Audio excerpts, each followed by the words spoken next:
اعوذ باللہ من الشیطان الرجیم بسم اللہ الرحمن الرحیم وَلِلَّهِ عَلَى النَّاسِ حِجُّ الْبَيْتِ مَنِ اسْتَطَاعَ إِلَيْهِ سَبِيلًا۔ حج کے بنسبت دوسرے عبادات کے اسرار و رموز کو جاننا بسا آسان ہوا کرتا ہے، اور یہی وجہ ہے کہ حج کے مناسک اور اعمال انسانی فہم و درک سے بالاتر ہے، لہذا اس میں تعبد کا پہلو زیادہ نمایاں نظر آتا ہے۔ اور شاید یہی وجہ ہے کہ جناب رسول خدا صلی اللہ علیہ وآلہ وسلم جب بارگاہ الہی میں لبیک کہا کرتے تھے تو ساتھ ہی بارگاہ الہی میں یوں عرض کیا کرتے تھے، لبیک اللہم لبیک، لبیک بحجۃ حقا تعبدا ورقا۔ لہذا حج کے عبادات اور اعمال بارگاہ الہی میں محض عبودیت کے ساتھ ہوا کرتے ہیں،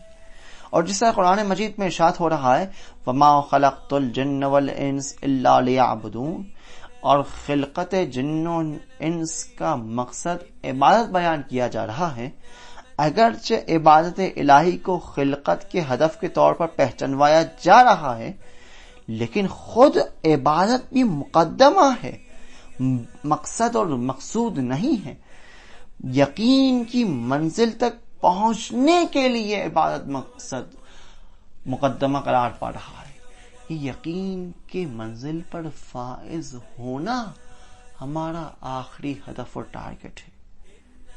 اور اسی کی طرف قرآن مجید کی اس آیت میں اشارہ کیا جا رہا ہے وَاعْبُدْ رَبَّكَ حَتَّى يَأْتِيَكَ الْيَقِينُ، اپنے رب کی عبادت کرو، اپنے رب کو مانو، اس کی فرمان برداری کرو، کب تک؟ یہاں تک کہ بارگاہ الہی میں مقام یقین پر فائز ہو جاؤ۔ یہ یقین کا مقام ہے جس تک پہنچنے کے لیے انسان عبادت بجا لایا کرتا ہے، اور ہر عبادت اس مقام تک رسائی کے لیے بجا لائی جاتی ہے۔ فرق ہے اس عبادت کے درمیان جو یقین کی منزل کو پانے کے لیے بجا لایا جائے، اور اس عبادت میں جو یقین کی منزل پر فائز ہونے کے بعد بجا لائی جائے۔ وہ عبادت جو انسان کامل سے یقین کی منزل پر فائز ہونے کے بعد سرزد ہوتی ہے، اس میں اور اس انسان کے علم میں،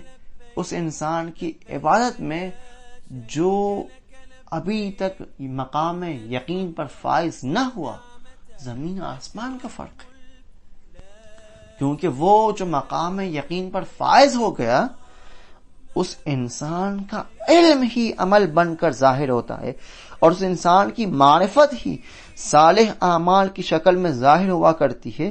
اور یقین اس کی ذاتی صفت بن کر ابھر کر نظر آتی ہے۔ یقین ایسی صفت نہ رہتی جو انسان نے گویا بعد میں حاصل کی ہو، نہیں، یقین اس کے دل و جان کا حصہ بن جایا کرتی ہے، اور خلق عظیم شہود کی شکل میں ظاہر ہوا کرتا ہے، اور ظاہر ہو کر نظر آ رہا ہوتا ہے، اور بلکہ انسان کے صالح اعمال ہی اس کے اس رفیع اور بلند مقام کی گواہی دیتے نظر آئیں گے، اور پھر ان کی عبادت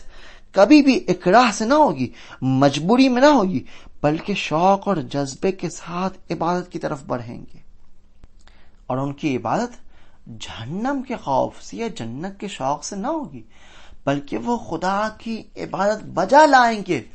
خدا کے عشق اور محبت میں، خدا کو لائق عبادت پا کر،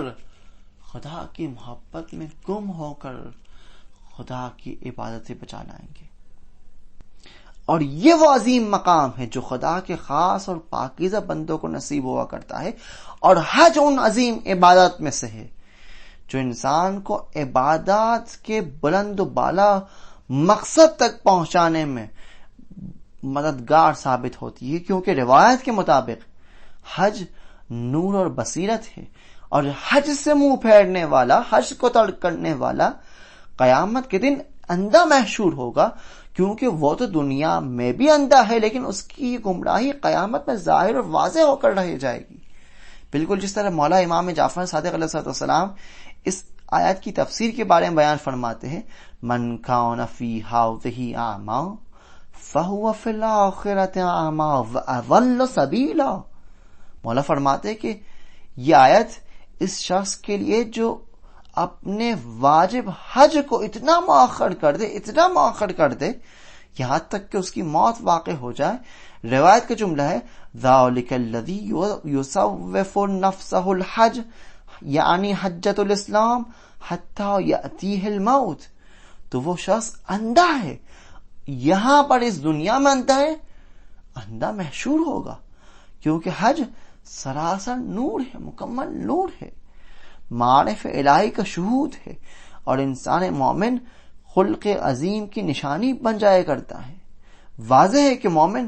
تب تک خلق عظیم کا مالک نہ ہو سکے گا جب تک اپنے دل و جان سے ذات خالق کائنات کے سوا ہر چیز کو محقر اور چھوٹا نہ سمجھے گا،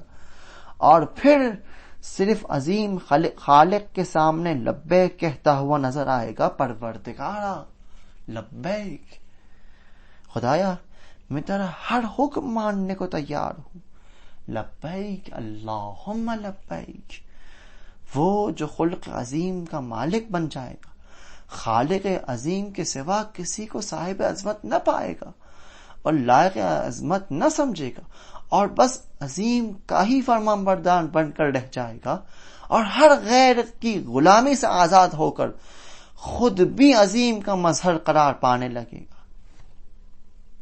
مخلوقات الہی میں سب سے عظیم ہستی جو خلق عظیم کے اعلیٰ درجے پر فائز ہوئی وہ ذات رسول خدا ہے، کہ جن کے بارے میں ارشاد الہی ہو رہا ہے انک لعلی خلق عظیم۔